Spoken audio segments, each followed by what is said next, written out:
আপনাদের জন্য এনেছি একটা ডেঞ্জারাস কুকিং রিল। দেখতে থাকুন।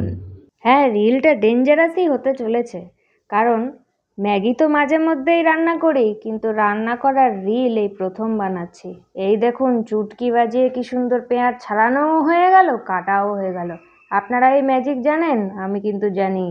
এই দিকে সব ম্যাজিক করতে গিয়ে আমার কড়াই যে গরম হয়ে গেছে মনেই নেই। তেলটা দিতে না দিতেই গরম হয়ে গেল, রসুনটা দিতে না দিতেই ভাজা হয়ে গেল, পুড়ে যে যায়নি এটাই 14 পুরুষের ভাগ্যই আমার। এক্ষুনি একটা মারাত্মক ব্লান্ডার করব। ম্যাগি মশলাটা ঢালতে গিয়ে আমার মনেই নেই যে আমি খুন্তির ওপরে এক গাদা মশলা ঢেলে রেখেছি, নাড়তে গিয়ে এই পাশে মশলাগুলো সব পড়ে গেল।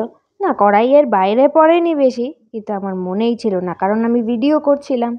সত্যি কথা বলছি, আজকে আমি হাড়ে হাড়ে টের পেয়ে গেছি যে কুকিং রিল শ্যুট করা একার পক্ষে প্রায় নেক্সট টু ইম্পসিবল। কেউ একটা সাহায্য না করলে কুকিং রিল শ্যুট করা মানে রান্নাটা ঠিক মতন হবে না।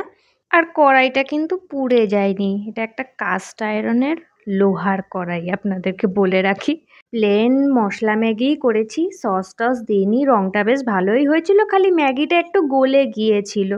অন্য সময় যেরকম ঝরঝরে থাকে সেটা তো হয়নি, তাও বেশ ভালোই লাগছিল খেতে। এই হলো আমার ডেঞ্জারাস কুকিং রিল।